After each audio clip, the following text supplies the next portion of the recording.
à tous, bon retour sur ma chaîne ou bienvenue selon votre cas. Donc comme promis, aujourd'hui je vous propose une nouvelle vidéo en lien avec l'UE2-8, processus obstructif, et cette fois le questionnaire est consacré à l'infarctus du myocarde. Donc comme d'habitude, visualisez bien les questions, prenez le temps d'y répondre avant que je vous donne la correction dans quelques minutes.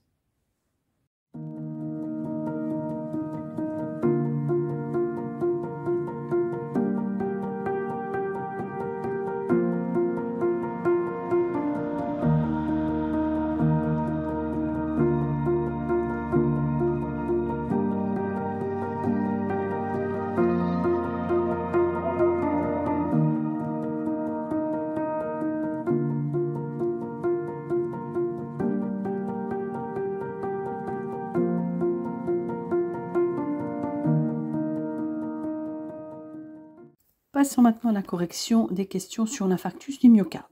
Question 1, définir l'infarctus du myocarde.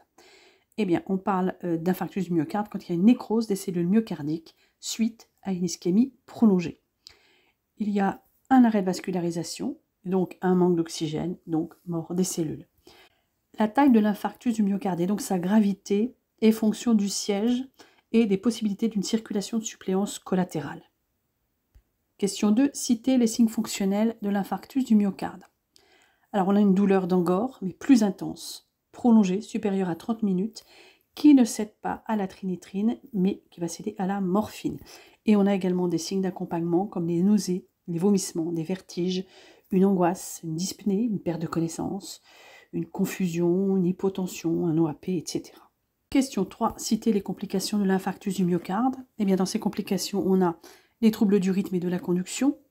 On va avoir aussi des perturbations hémodynamiques, avec par exemple un OAP, un choc cardiogénique, des troubles thromboemboliques, un type de phlébite, de thrombose veineuse profonde ou d'embolie pulmonaire. Et l'infarctus du myocarde peut se révéler d'emblée par une de ces complications.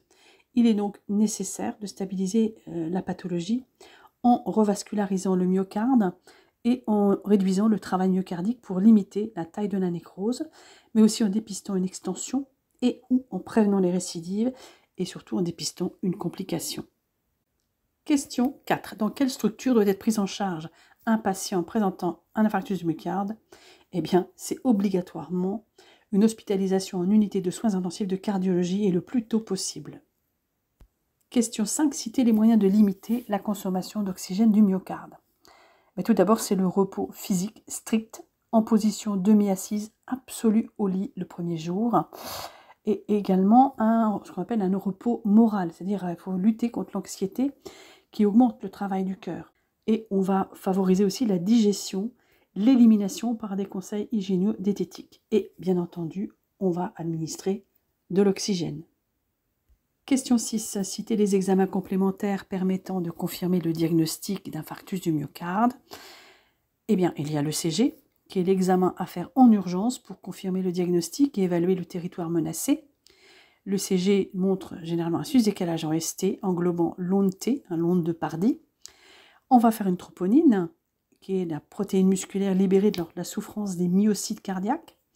Donc le résultat normal de la troponine est inférieur à 1 microgramme par litre et les taux augmentent dès la 6e heure, puis ensuite ils diminuent à la 72e heure. Donc c'est pour ça qu'on surveille la troponine sur 3 jours. Il y a les dosages enzymatiques avec la CPK fraction MB, donc la créatine phosphokinase, CPK. Ensuite la LDH, les transaminases, TGO-TGP. Et dans le bilan sanguin, on a aussi donc un bilan électrolytique, mais aussi un bilan hématologique, donc de NFS, un bilan d'hémostase, un groupage et une gazométrie. On va avoir également une radiographie pulmonaire qui généralement montre une cardiomégalie, des signes d'OAP, une échographie cardiaque qui va permettre de visualiser les séquelles et une coronarographie avec très souvent une angioplastie transluminale et souvent une scintigraphie cardiaque un mois après. Question 7. Citer les moyens de dépister une aggravation de l'infarctus du myocarde. Eh bien, 1, c'est la surveillance du scope. Ensuite, on a la prise de paramètres, pouls, tension, température, fréquence respiratoire, avec une feuille de surveillance horaire. Et puis, on va poser une voie d'abord pour intervenir au cas où. Question 8. citer les méthodes utilisées pour revasculariser le myocarde. Alors, on a une méthode par fibrinolyse dans les 6 premières heures qui permet donc de dissoudre le thrombus et donc de revasculariser l'artère occluse et de favoriser donc l'apport en oxygène et la survie cellulaire. Ensuite, il y a la coronarographie avec angioplastie transluminale, que je viens d'évoquer, qui permet d'écraser la plaque d'athérome contre la paroi vasculaire grâce à un ballonnet gonflable. Et on peut ou non, hein, très souvent, il y a une pose de stent. Il y a ensuite l'administration de dérivés nitrés à la seringue autopousseuse en IV et ensuite un relais par patch. Le rôle des dérivés nitrés, c'est de permettre une vasodilatation des coronaires. On va également avoir une administration de bêta-bloquants dont le rôle est de diminuer les besoins en oxygène en réduisant la fréquence cardiaque et la contractilité. Voilà, cette vidéo est terminée. Donc je vous donne rendez-vous très bientôt pour une autre vidéo consacrée à l'UE2-8 et un autre questionnaire. À bientôt!